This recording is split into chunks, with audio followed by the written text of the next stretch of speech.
Assalamualaikum warahmatullahi wabarakatuh. Sampurasun.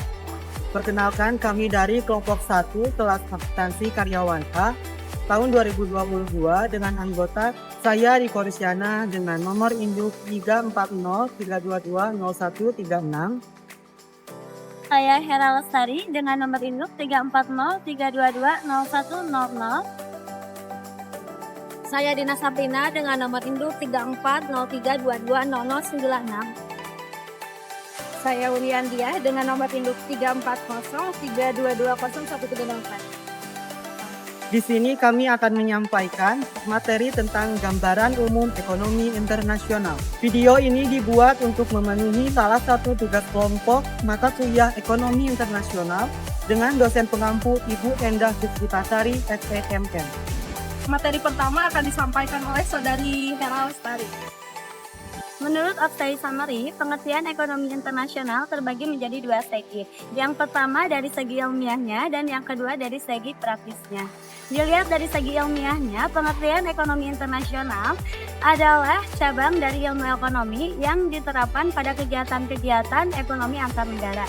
Sedangkan dilihat dari segi praktisnya, pengertian ekonomi internasional adalah seluruh kegiatan perekonomian yang dilakukan antar bangsa, antar negara, antar perorangan, antar orang perorangan dari negara satu dengan negara yang lainnya. Jadi dapat disimpulkan pengertian ekonomi internasional secara singkat merupakan cabang dari ilmu ekonomi yang berisi kegiatan perekonomian antar negara dan memiliki tujuan utama yaitu untuk memahami interaksi ekonomi antar negara. Untuk selanjutnya akan disampaikan oleh Saudari Dina Sabrina.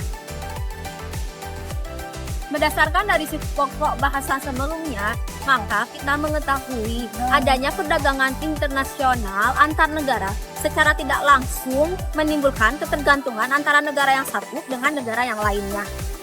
Dan untuk memenuhi kebutuhan akan barang dan jasa, maka terjadilah pertukaran barang dan jasa yang kita kenal dengan perdagangan internasional. Ekonomi internasional berbeda dengan ekonomi interregional. Ekonomi internasional menyangkut beberapa negara, di mana mobilitas faktor produksi seperti tenaga kerja dan modal relatif lebih sukar. Sistem keuangan, perbankan, kebudayaan, bahasa, serta politik yang berbeda. Faktor-faktor produksi yang dimiliki berbeda, sehingga dapat menimbulkan perbedaan harga barang yang dihasilkan. Hubungan ekonomi antara satu negara dengan negara yang lainnya dapat berupa pertukaran hasil produksi barang dan jasa, hubungan kredit, pertukaran atau aliran sesama produksi, faktor produksi yaitu tenaga kerja, modal, teknologi, dan kewirausahaan. Keterkaitan ekonomi di masing-masing negara tentunya mempengaruhi kondisi-kondisi yang harus diselaraskan, sehingga tidak membuat kegiatan perdagangan internasional antar negara diatur oleh salah satu negara saja. Oleh karena itu, hubungan perdagangan internasional antar negara secara ilmu, ekonomi, dan kebijaksanaannya perlu disepakati oleh semua. Baik, untuk materi selanjutnya akan disampaikan oleh Saudara Riko Risyana. Setiap negara pastinya menginginkan perdagangan yang dilakukan antar negara dapat berjalan dengan lancar. Akan tetapi, kegiatan tersebut ada kalanya mengalami beberapa hambatan yang dapat merugikan negara-negara yang melakukan perdagangan internasional tersebut. Berikut ini beberapa hambatan yang sering muncul dalam kegiatan perdagangan internasional. Hambatan yang pertama yaitu perbedaan mata uang antar negara. Perbedaan mata uang antar negara dapat menghambat perdagangan karena nilai tukar mata uang yang selalu berfluktuasi. Dalam hal ini, berkaitan dengan proses pembayaran ketika melakukan kegiatan ekspor ataupun impor. Apabila nilai mata uang negara pengekspor lebih tinggi daripada nilai mata uang negara pengimpor, maka dapat menambah pengeluaran bagi negara pengimpor. Yang kedua, kualitas sumber daya yang rendah.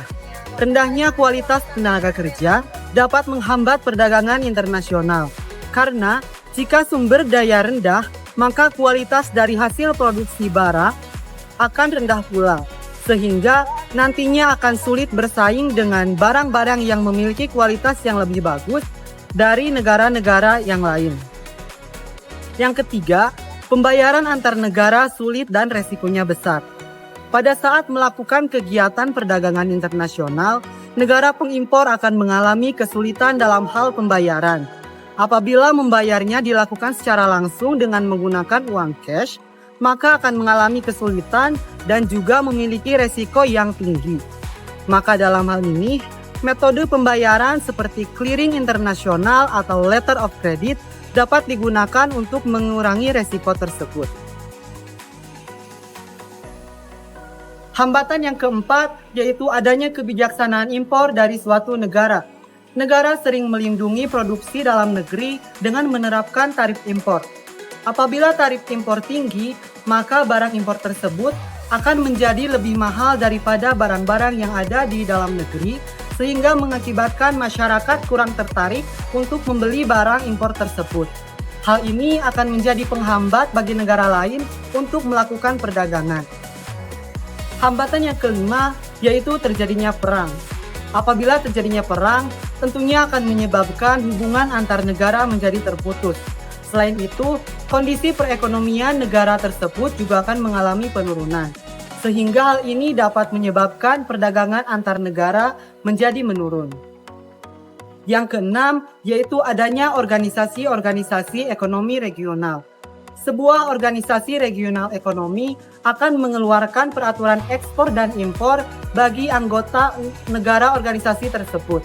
Akhirnya, apabila ada negara di luar anggota organisasi tersebut melakukan perdagangan internasional, akan mengalami kesulitan. Untuk selanjutnya akan disampaikan oleh Saudari Uni Andia.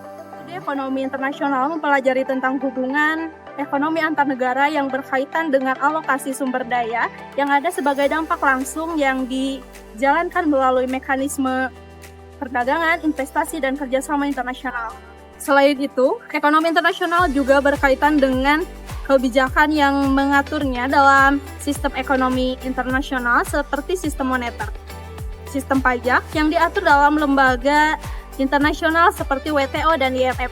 Dalam era globalisasi dan perdagangan bebas manusia, ide bakat iptek barang dan jasa yang dihasilkan dapat dengan mudah melewati batas negara, yang mana pergerakan yang relatif bebas ini telah menimbulkan saling berkaitan dan ketergantungan, maka menyebabkan hasil semua kehidupan dalam suatu negara terpengaruh oleh ekonomi internasional. Demikian penyampaian materi dari kelompok kami, semoga dapat bermanfaat. Mohon maaf atas segala kekurangan. Jangan lupa like, komen, dan share. Akhirul kalam. Wassalamualaikum warahmatullahi wabarakatuh.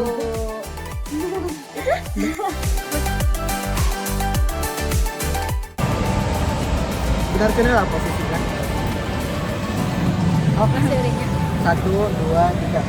Assalamualaikum warahmatullahi wabarakatuh. Di sini kami akan menyampaikan tentang materi gambaran Bila Bituan ini salah satu tugas kelompok mata kuliah ekonomi internasional yang diampu oleh ibu. Hambatan yang pertama, kalau di terima kasih.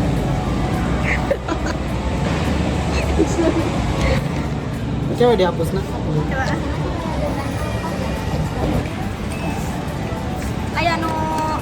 Aya anu berdiri, alus. Mah jadi poin. Poin ini kita tinggal. Tadi marah ada alus. Cerahan. Ye. Ya sok. Dalam era Tadi L, sekarang R. Lebih tinggi, maka